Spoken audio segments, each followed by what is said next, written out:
think I just lost you. Oh, you're back. I lost Hi, Dennis. Today I'm interviewing Dennis Stone. He's the owner of America's Stonehenge, which is a fantastic ancient site that Dennis will describe to us in a moment. So first of all, Dennis, hi and welcome. Hi, Maria. Thank you so much for talking to me today. I really appreciate it. It's a pleasure, Dennis. Dennis, would you like to introduce yourself and then please describe to the audience what America's Stonehenge consists of and what it's like? Sure. America's Stonehenge is a site located in southern New Hampshire, about 40 miles north of Boston, about 20 miles from the seacoast.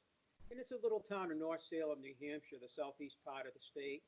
And the site consists of about a 110-acre hill with stone walls. It has a main site, which is about 1 acre. And this consists of stone chambers. It has a whole network of underground drains. It has ramps, plazas, courtyards, and it has stone monoliths inside the main site. But outside the main site are about 110 acres of walls. And these walls, actually, we've discovered a lot about them in the last couple of years. We think the site's an ancient site. We think it's a ceremonial center, much like some of the sites, some of the 50,000 megalithic sites in Western Europe, that it wasn't probably a habitat site, that people may have lived near it, but we think it was not a place where people lived, like a domicile or a habitat. It's on top of a hill about 360 feet above sea level. It's not the highest hill in the air. It's actually a little bit lower with a rim of hills all around us. And it's an astronomical complex, and hence the name America's Stonehenge. It does not have a hinge, a bank and ditch, but it does have the stones that align with the sun, moon, and stars. We have actually 49 astronomical alignments. So in that regard, it is similar to Stonehenge, as well as many other ancient sites around the world, including, of course, the famous Stonehenge in England. My dad first heard of this on a radio show back in 1955. He was an AT&T Bell Laboratories engineer, electronics engineer. He had just got out of the Coast Guard. He had been up in Labrador for about 1 year, and he had been in the Coast Guard for a couple of years. And he actually was up near the Viking settlement, near Alonzo Meadow. And he worked a Loran station, which is long-range navigation for the Coast Guard. But he was here in 1950, I think, 51, and it was about 10 years before the discovery of the Viking site. But he already had a passion for the past. He was, Native American, the Vikings, and anything ancient he was fascinated by. So the radio show really perked his interest, and he only lived 8 miles from the site. And he had never heard of this place. And as you said, it's not a well-known site. My dad always said that's not our doing. We're trying to make it better known.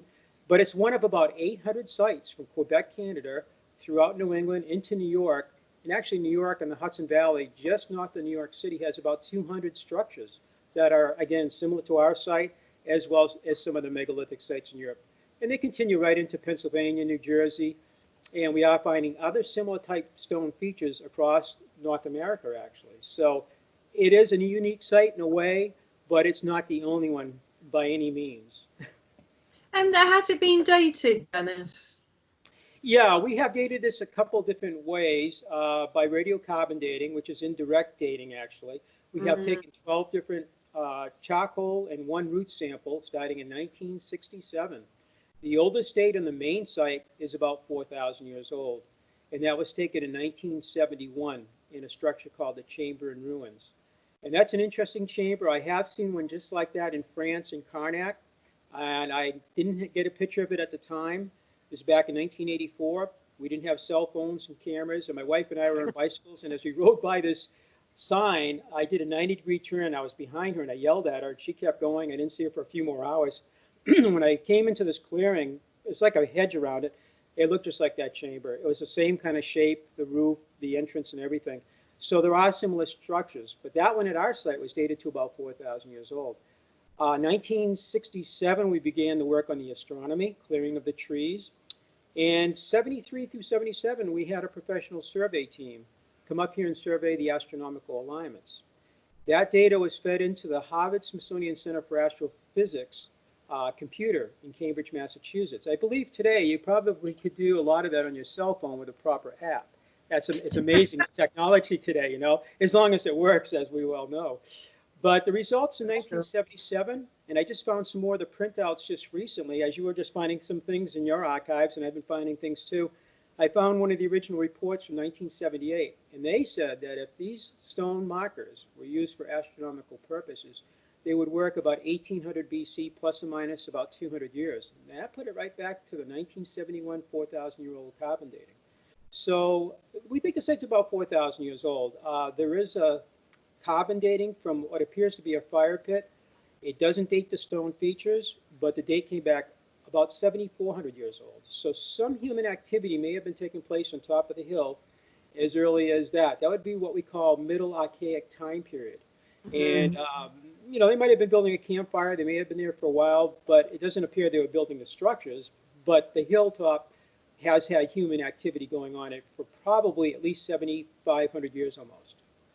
Yeah, you get that a lot at ancient sites here. Before the Neolithic built their structures, such as long barrows or later stone circles, there was always some kind of Mesolithic activity there that kind of made it the sacred space, and different people thereafter, built different types of structures. So it's very similar in a way to some of the sites in the UK.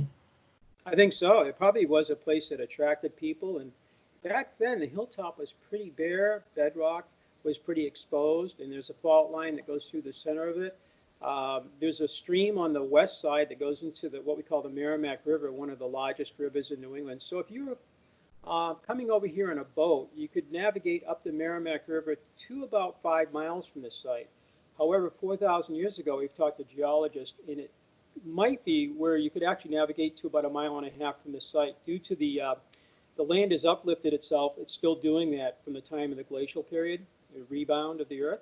And some of the areas have silted in. So this hilltop may have been more of a peninsula 4,000 years ago. And again, it might have been a sacred spot. People may have been attracted to it for various reasons. I'm sure it was. I'm sure they felt it was a very special spot in order to build this complex up here. It wasn't just some random thing, Yeah, and like I pointed out in some of my books, Dennis, which I mentioned on a radio show with you before, all of the sites in the British Isles and far, far beyond, like on places on Malta, the sacred sites are always within about a 1.5 mile distance from a fault line. To activate the kind of utilize the energies there. So it's very interesting. Again, we're seeing these patterns unfold, worldwide. Absolutely, yeah. They do seem to be worldwide too. And every time I open up, like a we don't get newspapers as much, but I look online and I see more of these sites are being discovered. And for my best knowledge, they're on 6 continents now, except for the Antarctic. In fact, New Zealand is the latest I've heard that they have megalithic type sites. I think some of the stone circles in Scotland, I think there's about 700, maybe a little bit more, and an equal number in Wales going into England, or as you said, they're either on or near a fault line. And I read that, I think last year, and it really caught my attention when I saw that. I'm like, wow. Also doing a little more reading, I found Delphi is on a fault line, and we had been there back years ago. And at the time, I didn't know that, back in the 80s, but it's on a fault line too, I believe. Yeah, with sulfurs.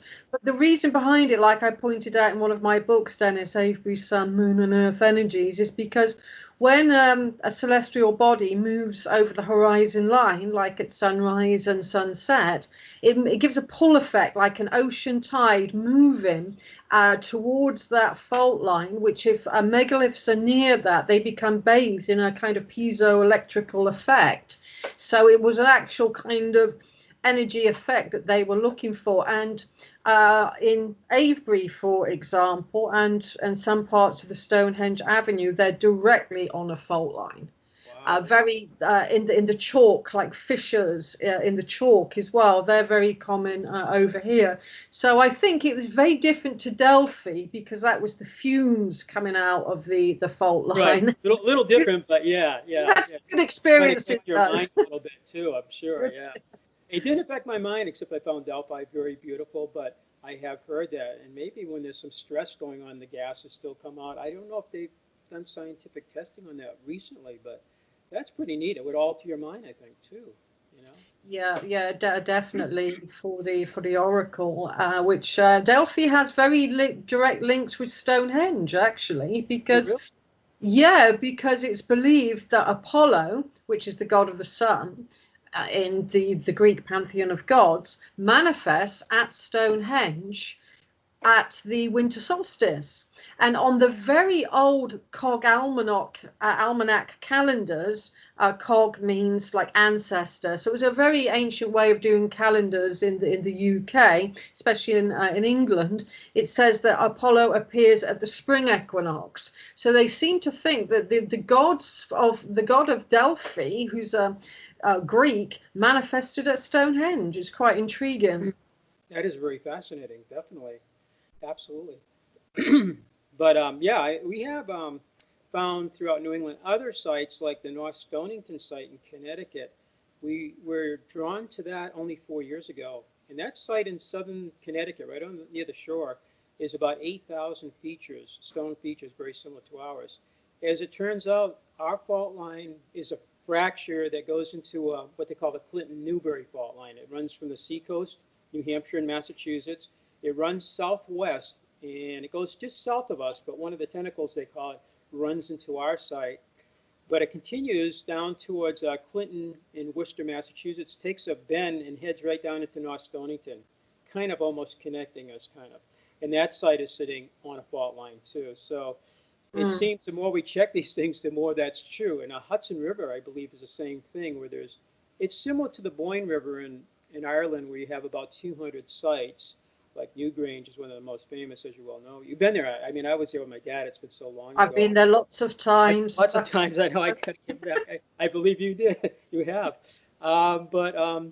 So on the Hudson River, there's about 200 similar sites, too. There's chambers, standing stones. There's walls that are shaped like serpents. We call them Serpentine Walls. And that area is active down there, too. But Massachusetts has, I think, the most activity in the northeast corner of Massachusetts, and we're right next to that. So that piezoelectric effect, I'm sure, affected this site. And every year we have earthquakes. We have a printout. It was made by Harvard University Geological Department back in the 90s. And it goes back to the 1600s, and it shows you epicenter and magnitude. And I don't know how they did it before seismographs came about, because we're going back over 300 years. But I'm sure they can estimate the magnitude in the magnecenter, I guess, or however they do that. And it's this really long sheet, and we're right in that area. So I'm sure that energy, every time you have an earthquake fault line, it goes right along that fault. It kind of, the stresses go along that. And people talk about, orbs of light, the glowing effect and stuff like that. But I think ancient people were well aware of that. It can't be a coincidence with all these sites sitting on fault. No, it's like I've pointed out before, it's part of the design canon. So Dennis, I mean, the site that you have, that you're the owner of, it has up to 14 chambers, does it?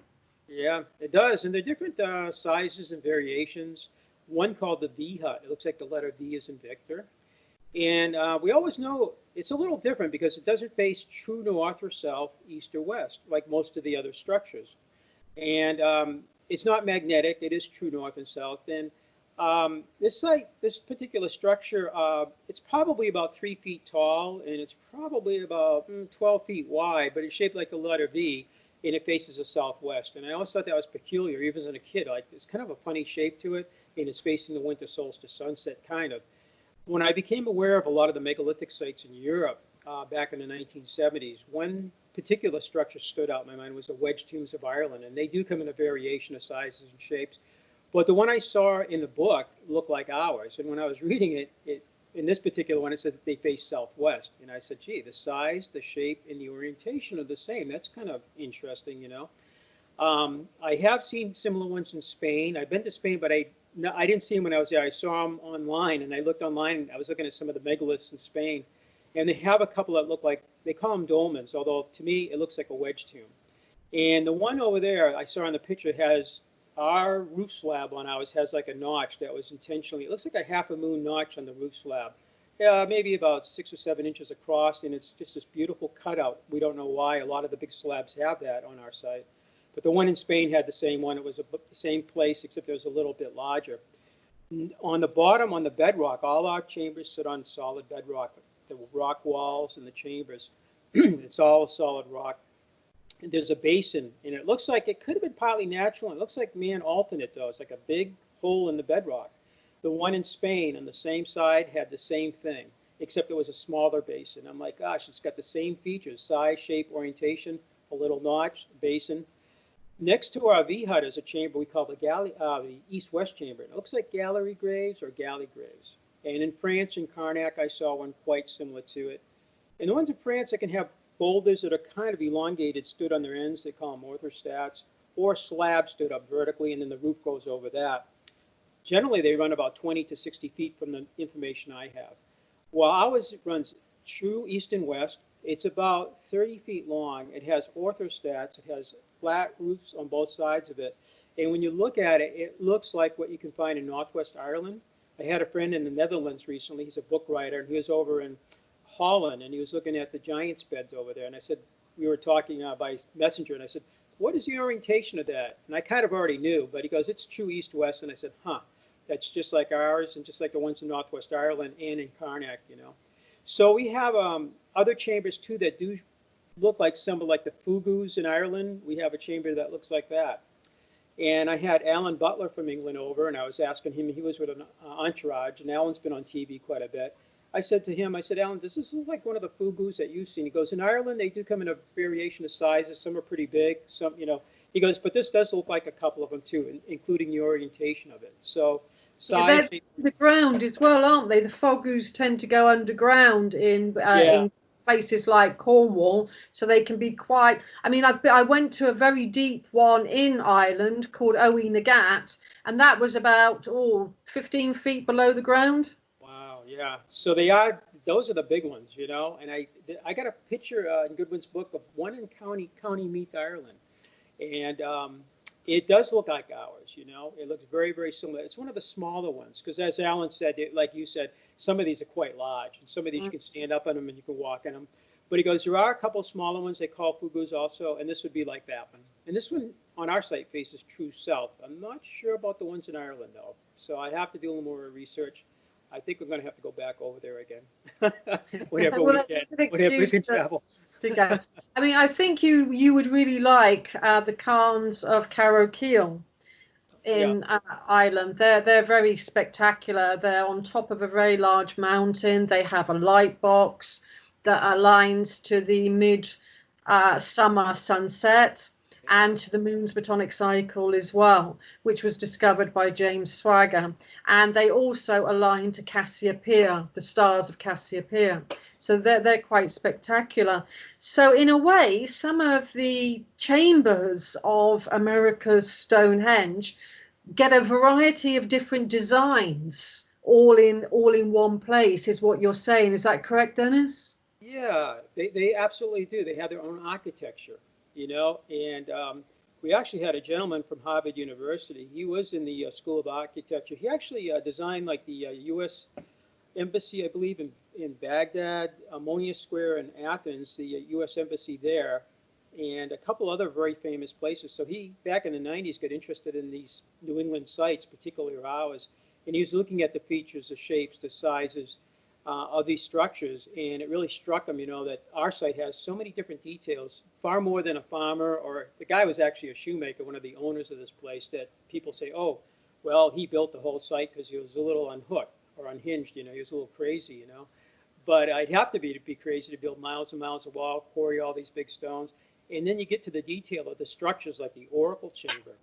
And I think you'll enjoy the Oracle Chamber. It's the biggest chamber still remaining on the site. It's about 27 feet long, and it's shaped like the letter Y. If you were to go above it and look down and strip off the roof, it would look like the letter Y as in Yankee. But it has 5 stone closets, or little cells, if you call it. It has a big bench seat that was actually notched into one of this.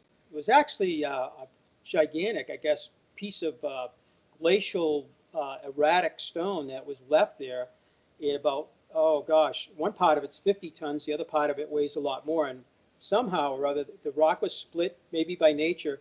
They moved it apart about 4 feet. And you could see where it fit together at one time. And they moved it apart and they built the chamber over it. And they carved out a whole seat, a 90-degree cut, and there's no metal tool markings on it. I mean, that's the whole nature of the site, too. that if it was built by somebody recently in the last 200 or 300 years, you'd find metal tool markings, and you don't. On the big roof slabs, the wall slabs, the sacrificial table, the standing stones look like big, gigantic arrowheads, some of them up to 10 feet tall. But you will see scalloping, where somebody actually was doing possibly what we call hot and cold bashing. Heat up the stone, cool it, and take a stone hammer and whack it, knock off all the little flakes. They call it dressing the stone. And I believe they use that technique in some of the megalithic sites from what I've been reading anyway. I know Megan Fox show last year, and you were on it. And she was showing up in Wales where some of the stones came from. And I'm looking, and I took a picture of my TV because one of the stones, it was amazing. I'm like, that's one of our stones that are still laying out in the woods, which she referred to as a lazy stone. But the edge of it looked like it was serrated, just like ours, where somebody had been dressing it a little bit, preparing it, maybe to be moved to Stonehenge or wherever, but they abandoned it. And we have about 33 of these stones abandoned on the site. Some of them are gigantic. They're raised up with a small field stone. They were part of the bedrock at one time, so they were able to separate it, raise it, and then they would start striking it using percussion flaking, like making an arrowhead or a stone knife or, whatever. But on Megan Fox show, she showed it, and I'm like, wow, that looks like what we have going over here. And it's Stone Age technology, not Metal Age technology. Yeah, how they dressed stones at Stonehenge was with stone mauls. So you keep doing that. And at Avebury, the cove stone, one of the cove stones in the northern inner circle, and lots of other sites as well. And they would do particular design features, like have a ridge go down one of the stones. So that's at Stonehenge, which is very significant. But what the archaeologists say is that was a mistake. But I see everything in the ancient world having some meaning. So I think it's a very significant stone rather than a mistake. I mean, a lot of them follow Professor Richard Atkinson, who he had his own interpretation. It became like a mantra, and I think some of his mantras need reinterpreting in this modern era.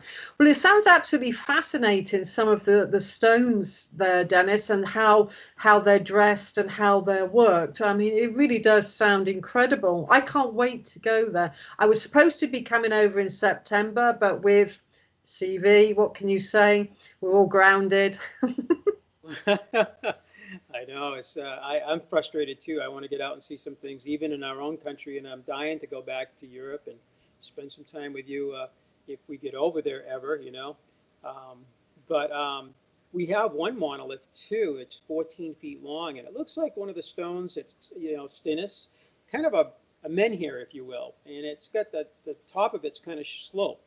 And one of my friends from West Virginia, he lives down near some of the mounds down there. He's my publicist. Oh, Mark Eddy. And anyway, Mark did a whole story about that because he's been over there to Ireland and to Scotland. And when I showed him a picture of the stone that was at one time standing, and it was aligned with the star Isa, we think about about 100-year period, 4,000 years ago. But it looks just like one of those stones. It's got the same kind of shape to it, and at the top, it's got this beautiful notch. And it was about 14 feet tall, and it shows on the edge of it some signs of being actually shaped, the percussion flaking to it. So, we'll show you that when you come over too. It's probably the largest standing stone we had at the site. Probably an earthquake knocked it over. Sometimes trees will fall on top of these things and cause damage. And then you always have vandalism too, people doing things that are, as you know, over here and over there, doing bad things sometimes to these sites, desecrating them. So, and then the other interesting feature is the table, which is about 9 feet by 6 feet with a very deep groove on it. And just 4 years ago, measuring it very carefully, we found out the groove is not rectangular, but it's a trapezoid. The chamber in ruins, which we thought was rectangular, turns out it looks like it's trapezoid for a floor plan, as well as one other smaller chamber. And trapezoid doesn't really identify a culture because it's found in different places, but usually when farmers built things or professional stonemasons, they usually made them kind of square, rectangular, 90-degree corners kind of thing, but that's not our site at all. Our site is really, it's just unusual. It's not like I lived on a farm for 3 years in Vermont, and I grew up near farms in the next town over in Derry, New Hampshire. This does not look like a farm, as it's been accused.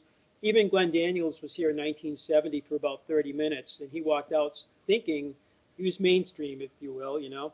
That the site was probably the farmer must have built it. It's a folly. The guy must have been crazy. That was his explanation. It's kind of frustrating to hear that, you know. It's like, open your eyes and look at it. Does it look like a farm? No, it does not. I know. I mean, that to me, Dennis, that is just ridiculous. It is. You know, it's an ancient site. It's got, you know, the design canons of other places in other parts of the world.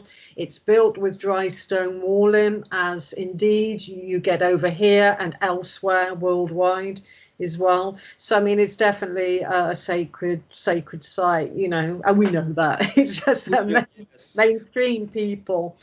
So then these very tall stones then, Dennis, were they part of the like outliers, or were they actually in the site? They are the outliers, yeah, because in the main site there are a couple of monoliths, but most of it's laid out in about a 15-acre area surrounding the main site. Interesting enough, and that stone is located actually outside a wall that actually touches every foresight. You know, you have a back sight and foresight for an astronomical alignment, and the foresight's the ones further out. And that wall starts at the watch house, and that watch house is a glacial boulder. And if you look at it, it looks like the head of a snake. Well, we never noticed that again until about 4 years ago. And we're doing some archaeological work just up the hill. I look back through the woods. At the back of it, the wall, there's a wall that continued. And I'm looking at it with the archaeologists. There were 3 of us there. And I said, doesn't it look like that wall undulates? And it was really hard to see it with all the brush, trees, and everything. And I mean, we've been going by it for 60 years. And they said, yeah, but it's hard to see. So we went down after we finished our dig for the day. And sure enough, the back of it's undulating. And more investigation, it does go around, and we kind of knew this, but we actually went and really focused on it. It touches every astronomical foresight. It goes 25 50 feet.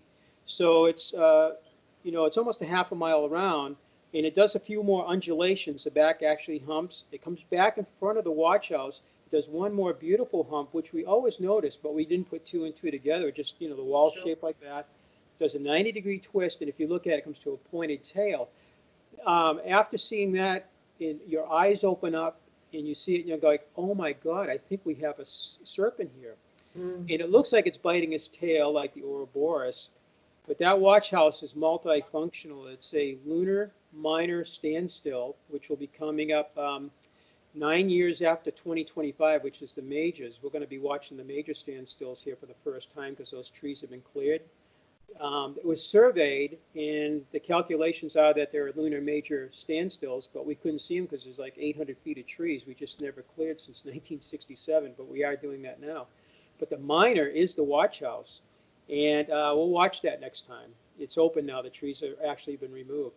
But it's also a February 1st alignment, and I always mispronounce the word, imbolc. That's it. Thank you. I can never say the word, but it's the February 1st cross quarter or mid-season day, and it has an illumination effect. And I think I might have sent you a video of that back on the equinox.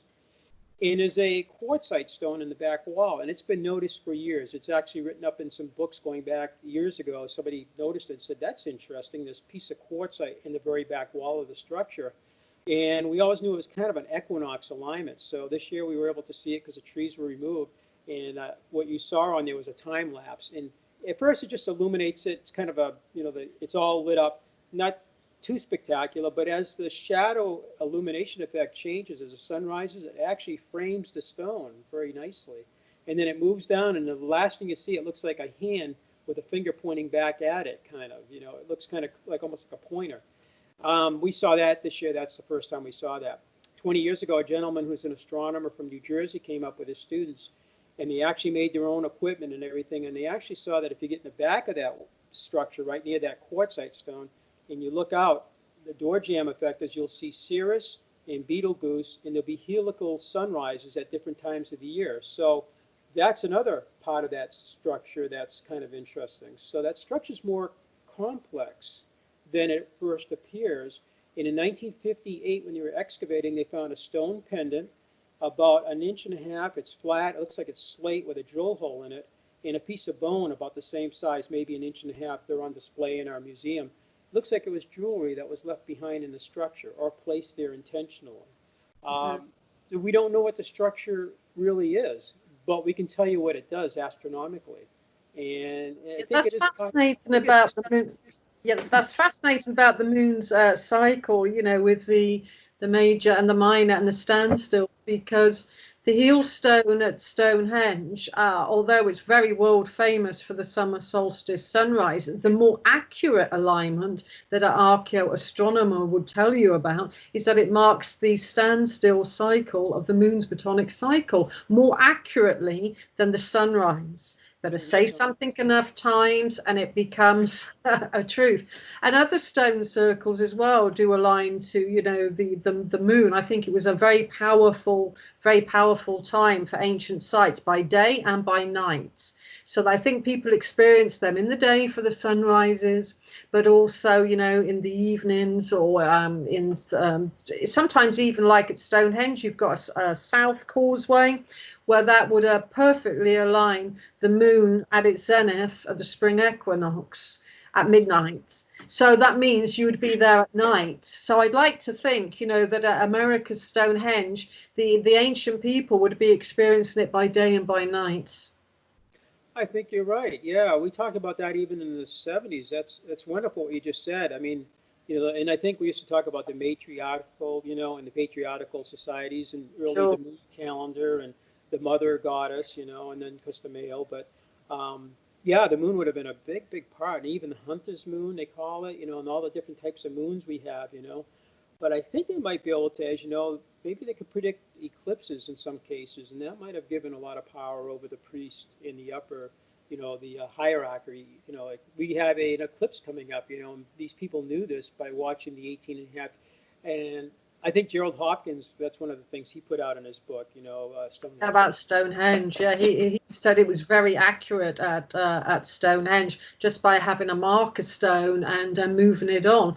But if you have an eclipse coming up, one thing that I noticed back in 1999 as a dowser, and with other dowsers as well, we were part of an experiment going back all of that time, because England had a total eclipse. We don't get that very often. And what we all noticed was it makes the earth energies literally flatline for a while. It will make them go very, very still. And then after a while, it's like rebooting your computer. The whole system gets charged up again. So I think at Stonehenge, Gerald Hawkins was correct when he was, you know, saying it's an eclipse predictor, but I think they wanted to know what the earth energies were up to as well, because they go so quiet at that time. So you may find that some of the energy lines, or more importantly, the earth currents there, they will go really quiet, just like the birds and everything round about the time of that event. Nature goes quiet, and Gaia's earth energies do so as well. Well, that's amazing. I think you're right about that. That would be. I'll have to check the calendar. Did you say you know when the next one's coming up? Not without looking at a calendar, Yeah, but I know. there's a have to pay couple attention this to that. year. I We think there's wanted one to. solstice. The summer solstice has an eclipse, I think, if my memory serves me correct. Yeah, and it's on a Saturday this year, I think on the 20th. So I'll Google that later and see if I can find out about that, because what we want to do too is do some nighttime stargazing here, like you do a lot of the national parks, and we'll talk about the different constellations. You know, what we think is probably possibly Draco was an inspiration, you know, to these ancient. It kind of does look like a serpent, whereas some of the constellations they name them, but it's like, is that really the Hunter, the Orion? It looks more like an hourglass, you know. Or the Big Dipper, Little Dipper, kind of look like that. Maybe not like bears, but some people envision them as bears, the Big Bear and Little Bear, you know, which is okay. But I think Draco kind of looks like what it is, you know. It kind of looks like that kind of. So this Great Serpent Mound in Ohio, which is something I have to go visit. I went to Ohio so many times when I was flying, but I never rented a car and drove a couple hours to it. But it's about 1,350 feet, and it's a solstice and an equinox. It's on the rim of a crater. And I was told recently there's an earthquake fault line that goes through that too. So I'll have to double check that one out. Our longest serpent is, like I mentioned, 2,550 feet. It's about twice as long as the Great Serpent Mound. But we have 12 others too, and some of them have windows. These are beautiful linteled windows inside the wall of like some of the serpents. And this is found in the Berkshires in central Massachusetts, down in North Stonington. There's about 400 of these walls, and some of them have these beautiful linteled windows. It might be like 1.5 feet across, maybe 1 foot tall perhaps, with a beautiful lintel flat stone that was quarried specifically as a lintel over the top. Some of them have stones which will actually fit into the window to block it like a shutter. And I think 3 of ours have that. Sometimes they're horizontal shutters, like stacked up in there, and they're all loose, like somebody just stacked them. And sometimes they're just vertical, set in there.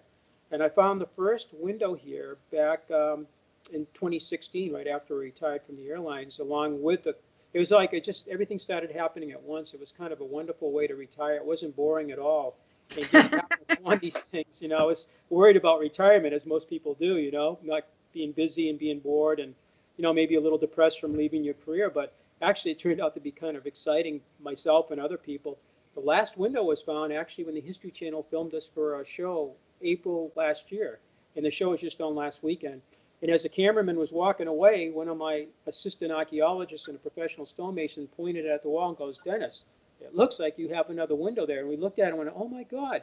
And it had all the horizontal little stones stacked up. We think there might be some sort of spirit window or portal. And they're found elsewhere in New England. They're found in Vermont, Connecticut, and Massachusetts, and here. My dad died 10 years ago not knowing anything about these. And today we have about, I think, 14 windows. And again, some of them are part of the Serpent Walls. I did a radio show out of Indiana with a doctor, and she does mostly medical and health shows. She wanted to branch into ancient sites, and I was her first person. So, but as we were talking and describing these windows, she goes, "You know, I was a nurse down in Dallas, in Texas." She goes, "Oh, at the time I was down there, I was at a Catholic hospital, and I would have a key to open and close windows." She got to open the window, let fresh air in, lock it up at night to secure it. But when the patient was passing, sometimes the family would ask me to come in and open the window to let the spirit go through the window. And I'm like, wow, maybe that's what the ancient people were doing, something similar to that. The walls, you may not be aware of this, Dennis, but the walls in Dartmoor, the reefs, some of which were probably dated to from the Iron Age onwards. So, and some of them could be late Bronze Age. So that would put it in a time frame of about 4,500 years, 4,000 years, maybe a little bit less. But they are continuous walls that have a hole in the bottom. So you have a wall, and then you have what is called a spirit hole. Now, what I have found with doing some energy work, yes, it's widely mooted that that's to let spirit release, and they say that's why you have round portholes in some of the dolmens and in some of the ancient structures.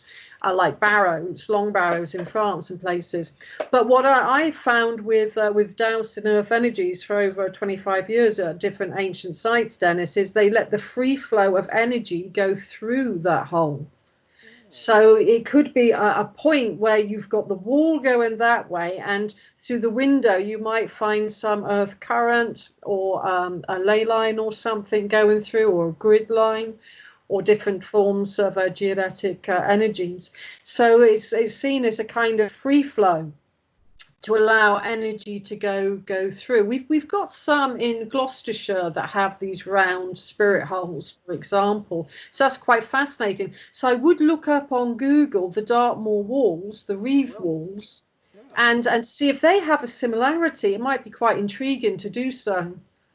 Definitely. Thank you for that piece of information. It's a different way of looking at it, possibly, you know. I hadn't thought of that. We're thinking of more like spirits, but it might be the energy itself. I will look that up and see if it's similar, different, or whatever. That's cool. Thank you for that. And so some other places, like I say, it's always the same. So say like you've got even in a church and place, if there's an energy line going through, you'll get one door, then a door opposite, or you'll get a window, something that represents that the energy could go through. Although unfortunately in the late medieval times they blocked up the north door because all the pagans kept meeting on the north, so they called it the devil's door and they blocked them off. But you know, we shan't blame them for that. That's fascinating. That's a fascinating thing too to know. That's definitely great. Wow. So you've got all of these serpentine walls. How long are some of them, Dennis? Do they go on for miles? Can they be short? Yeah, they can be both. The ones in North Stonington, about 400 of them, just in that town of 35,000 acres. They vary from 30 feet to about 300 feet. They can be linear, straight. They can be rectilinear. Sometimes the head is 90 degrees to the body, or the tail has a bend in it. Same thing here. Some of them are vertically, they do this undulation. Some of them go horizontally with the undulation, and some of them do both. The site here, the first one I found, and I said, gee, it looks like a serpent, was about 27 feet long. That's the shortest one we've discovered. It has a beautiful head that was actually sitting on top of another rock. It has like a notch, and the rock below it actually was pointed like, almost like the top of a pyramid, and it actually was balanced on there, but today the rock is fallen like that. That's the head. Now the body actually tapers down after about maybe 25, 20-something feet, and then it goes to a big, flat, kind of oval or elliptical shaped stone, which I said, gee, it looks like a tail of a serpent, like a rattlesnake maybe. And it has a window, and the window was found about 3 months ago, and I found this particular serpent, like I say, in 2016. It was my first one, so it took me another 3.5 years to see there was a window, a beautiful window inside this. So that went 30 feet, and a lot of them will be, you know, roughly 100 feet, 100-something feet long. We have one that's shaped like an S. It's a beautiful triangle head, and it does a beautiful sweeping S turn to it with a boulder tail, and that one's about 157 feet long. But the longest one would be 2,550 feet. It might be one of the longest serpents in the world that I know of. You know, I mean, I'm ignorant of a lot of them around the world, but at my best knowledge at the moment, it's twice as long as the Great Serpent Mound in Ohio, and it may be one of the longest ones, if it is indeed a serpent. And, you know, the Ouroboros, it means kind of like... What did you say that was, Dennis? Oh, the length of it? Yeah. The Ouroboros? Oh, Yeah, the longest one that you said, I couldn't hear what you said. The longest serpent is how long? yeah, the one in Ohio claims to be about 1,350 feet long, and they claim it's one of the biggest serpents in the world in length. But ours actually goes around in a circle, and it's 2,550 feet, about twice as long. And I talked to Jeff Wilson. He's one of the caretakers out at Ohio at the Great Serpent Mound, and he was on a radio show with myself and Mark Eddy and another person, and he has been to our site. But he was here before we recognized the serpents, or even, you know, they weren't discovered. But he was fascinated by that. So we may have one of the longest ones in the world, and it would wrap around, and it's actually, the serpent could be a lot of different meanings. You know all about that. The ones I know, it can be sexuality, it can be protection, and the Ouroboros can be infinity, but it kind of goes around the main site, and it does cover about 15 acres with the main site in the middle, about 1 acre. It kind of protects the site, maybe. And this is like the area being sacred, maybe. You know, it's one of the interpretations. That's right. what a henge is. I mean, a henge separates the sacred from the profane. Yeah, and also in my own work with geodetic energies, you can have a circular energy system of a triad, or sometimes 6 concentric circles, and quite often the henge is sited on that or near it. It might not be on it precisely, so it's actually on the circular earth energy that makes that kind of henge placement. And it dictates the henge placement, and it dictates the henge size. But again, symbolically, it does separate that sacredness from the profane outer regions. And a lot of cultures did that. I mean, even an old city wall would be on energy patterns, for example, representing, you know, protection and other things besides, you know, from stopping invasions and things. So it sounds to me that is very similar to a henge. You know, I think you know, again, I'm learning stuff, because I just, you know, you're focusing on one thing without sometimes seeing other things outside. Because the hilltop was pretty bare back then, they wouldn't have the soil to make a henge. So they used a stone wall. That's wonderful. And I think... And they did in the and they also did that, you know, in other places in England where you didn't have chalk bedrock to build a henge wall. They would use stone. Wow. Gypsum sometimes. a kind of white gypsum. So you could have had a stone henge for some monuments if it wasn't in chalk downland or, you know, or just earth.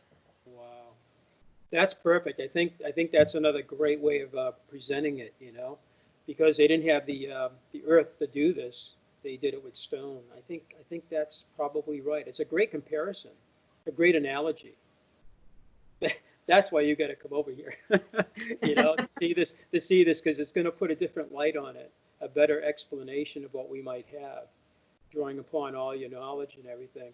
I think we're kind of onto that, but that certainly broadens our understanding of the site, because this is a rocky hill. You just can't make a hinge here out of dirt, you know. It just today this soil.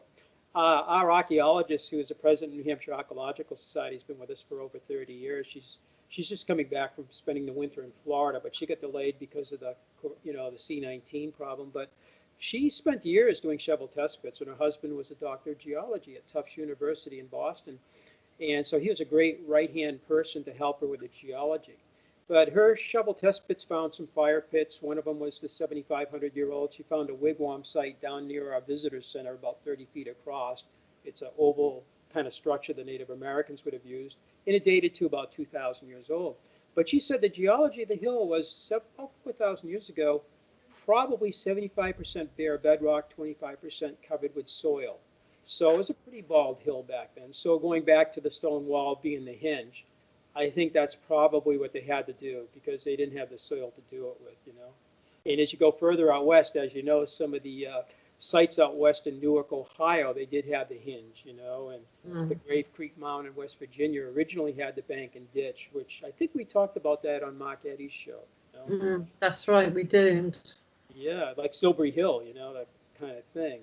So that's a great observation by you. I think that's what we have going on here. You make do with what you have, you know. So I think that's what it is. And that's about 15 acres. And then we have 90 acres outside of that. And outside of that, there are some more features which we'll show you when you visit. And as we thin out the woods, you'll be able to see them. There are a few serpents that are located outside the 15 acres, too. So maybe the whole hill is more of a sacred area, but that definitely delineates this is a very sacred, and then outside of that area, you know, maybe that's where the people are living too, you know, away from here. Exactly. I mean, it's the same wherever you go. You don't have settlements on the site, like you said from the get-go, Dennis. I mean, we know where the settlements are around Avebury. We know where the settlements were around Stonehenge and elsewhere, you know, besides. So it was that kind of sacredness, that going to and coming away from. And the ancients over here really did respect the place, the power and the spirit of place, because they didn't drop anything. I mean, you imagine today not dropping anything to leave behind. So it's what archaeologists call a clean site. There's hardly anything, you know, left there. I mean, I've been really lucky. I found some like pottery from the settlement nearby, and I have found some stone Neolithic beads. They could even be Mesolithic beads. They're quite. I wear them from time to time actually, but then I'm really frightened that the necklace is going to break and I'm going to lose it. Wow. So Dennis, we were supposed to meet up, weren't we, with the wonderful West Coast Dowsers conference in Santa Cruz. That's been cancelled, and I'm going to be the keynote speaker, and I know you're going to be the speaker there as well. It's a real shame that got cancelled, because I was so looking forward to going over there and, you know, and meeting you face to face, so to speak. I know. It's so sad. I'll give it a little plug. It is going to be a free online event, and it's going to have some workshops as well. So if anybody's interested, it's going to be on my Facebook wall. There are links that Suzanne's going to send. So we'll give that a plug for Susan. And Dennis, if people want to get in contact with you or come to visit, because you're in the museum now, I'm looking at you and you've got all these things around you. It's an absolutely fantastic setting. So how can people find out more about America's Stonehenge? Yeah, we have a website, stonehengeusa.com. And if they go on to that, they can look at our 11-minute video that we have in our theater, which is closed right now due to C-19. They can also take a virtual tour. It's a free app download, and it takes you through the entire site, and it has audio, text, and pictures. On the website, there's a phone number, and there's also an email address in case somebody has questions. We're open every day but Christmas and Thanksgiving or the occasional blizzard we have in New England. So we're here a lot. We are here a lot. We're open from 9 to 5. But the website has a lot of information, like we'll have a drumming circle coming up in August. Again, providing C19 doesn't cancel that. Sure. We have the Summer Solstice event, and it's supposed to be a celebration on that day. It's a Saturday this year, but again, that's up in the air, as we know, because of what's going on. We're running about half the attendance, about 60% attendance, my wife said. So that's better than nothing right now, and the weather's beautiful. But if anybody has any questions, please email us. You can call us. And I think the other things I mentioned, the 11-minute video and the free app download tour, people can do that at home in your lazy chair. You can do a whole tour without even visiting the site. But I'm sure you'd want to come over after seeing it anyway and taking a peek at it in person. And I hope you can come over here as soon as possible. It's I want to meet you, and I want to get over there and see you over there in England too sometime. Hopefully in the next year. I'm definitely going to come. And I really like the look of some of the chambers. The way that the stonework is actually very, very well done, isn't it? That make up the chambers. If you imagine that there's like stone after stone after stone coming up, creating a kind of way into the monument, into the sacred area. And it does look very, very well done. I'm quite impressed by America's Stonehenge. Yeah, the detail, the craftsmanship, they were skilled stonemasons to shape the stones. And when they stood them up, they actually, on the bedrock, they'd actually have little stone shims. And we discovered some of them recently, actually, how they were kind of perfectionists. When they stood a stone up, they actually have all these shims to make sure it fit on the bedrock just perfectly. And there's even corbelling in some of the chambers, that inverted staircase kind of effect that you see. So we have not the true arch here, but a corbelling effect. And the stones fit nicely together. They are dry stone construction. And the roof slabs, some of these roof slabs weigh 14 tons, and they were put on top. I mean, these are pretty heavy stones, almost 30,000-pound stones in some cases. Other roof slabs weigh several thousand pounds, And to do that, with simple machinery or however they did that, and so carefully done, and, most of them still standing today, after perhaps thousands of years. There's a complete network of underground drains, and these drains are actually parallel walls with capstones, kind of like mini chambers, if you will. Some of them 75 feet. And before the drain, where it goes underground, there's actually channeling through the bedrock. And somebody did a lot of research, and they call that pecking. They actually pecked out the bedrock somehow, because the bedrock's granite, it's very hard, and they went down several inches. And it's several inches wide, and these channel the water into the underground drains, and there's about 12 drains. The biggest one's 75 feet. We're going to run ground penetration radar over that when it returns. It's been here already this year. And we're going to try to really accurately map some of these underground drains just for our own, information. And some of the drains have been excavated, and inside some of the drains in the 60s and 70s, and actually back in the 40s, they opened up a couple drains too, and they found hammerstones, rubbing stones, things that wash into these. Or when they were building them, they discarded the tool and somehow it got into the drain or on top of the drain, But they keep the site dry. And it's a network of drains, And, that's ingenious. I mean, I love the ancient ancestors. I really do, because they were ingenious. They were master astronomers, master geomancers, yes, to know the earth energies. So they had a lot of skills, stonemasonry skills. And Silbury Hill has a drain area in it as well that goes out the western way, so that the chalk doesn't get too wet to become collapsed. So that stood, perfectly for 4,500 years. So again, these ingenious ways of looking at the geology, how to work with the geology to keep the place, like you say, dry and secure. So, it's hats off to our ancestors. It really is. They were brilliant. I mean, they're very, very smart. And, like I say, engineers and mathematicians, astronomers, and, earth energies and all of that. It's just amazing. There's a lot of sites too, if you have a chance in Vermont to see. One of them was just put on the National Register of Historic Sites, the very first of these Northeast sites to get some recognition.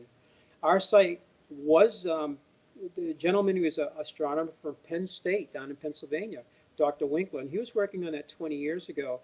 And he was just retiring after 30 years as an astronomer from Penn State, got involved with our site, I think in 1997. And he was going to work on that. You have to go through the state of New Hampshire and you go through Washington, D.C. It's a lot of red tape. But he was throwing his hands up in the air too. He goes, there's so much red tape. It's so, this is so difficult. But he wanted to pursue it, but unfortunately he passed away before that project. But one of the sites in Vermont was put on that. It was called Calendar One site. It's an astronomically aligned, it looks like a shoebox-shaped chamber. It has inscriptions that, according to Barry Fell, are Celtic Ogham.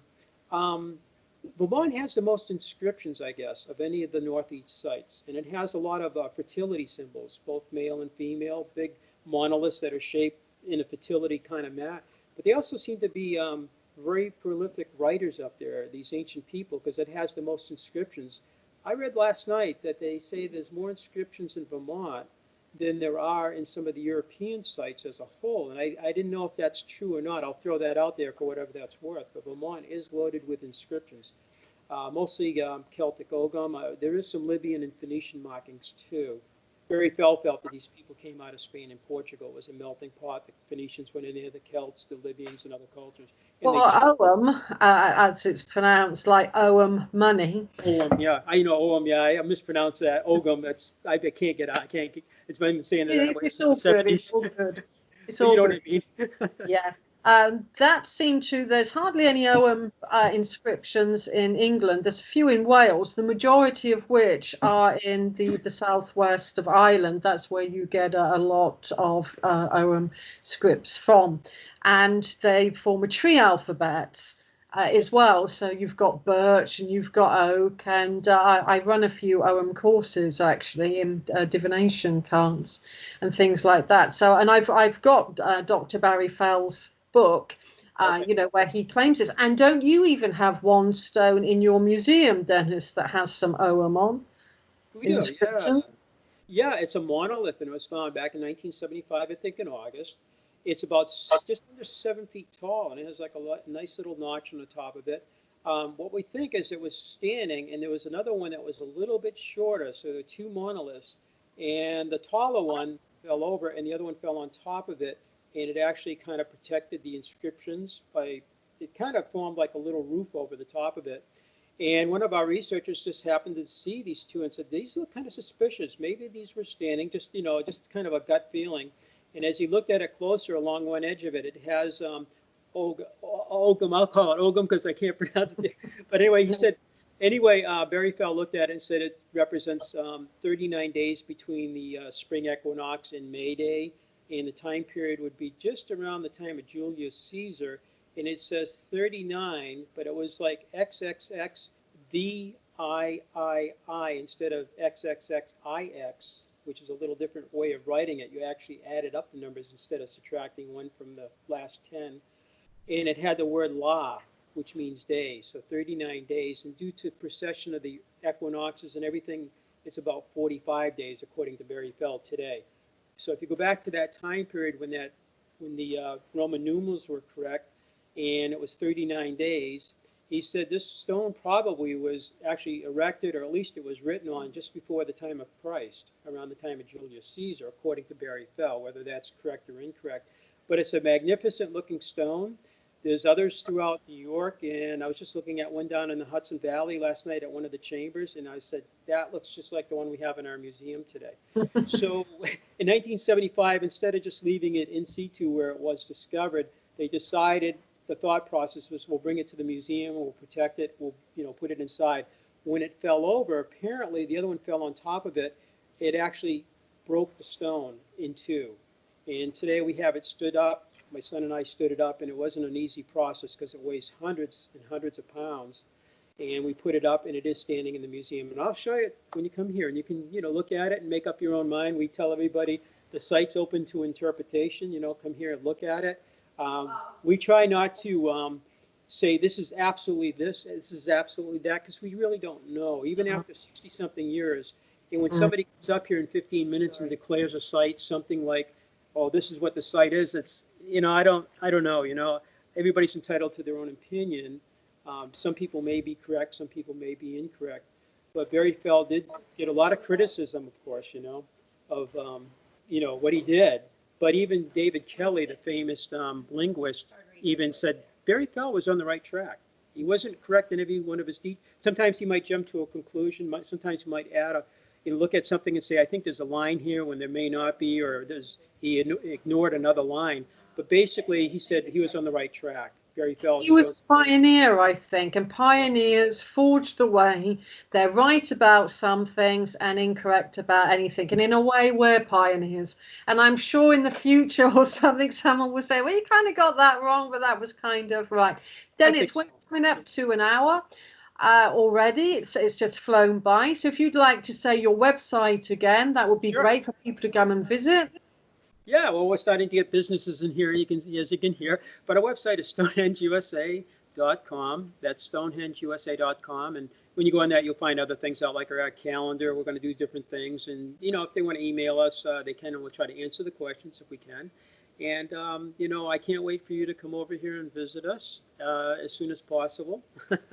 Well, Dennis, we'll talk again soon, because I know you've got a lot to speak about America's Stonehenge, and I love, as you know, I love all ancient sites, and I love experiencing ancient sites. And yes, I can't wait to get there. It's been great talking to you, Dennis. We'll have part 2 coming up soon. I love just looking at your museum. I keep looking around as if I'm not looking at you as well, and it looks an amazing place. And thank you very much, and I'll catch up with you soon. You take care, Dennis. Thank you, Maria. It's so nice talking to you. We'll see you for part 2. Bye-bye now. Cheerio. Bye. Bye-bye.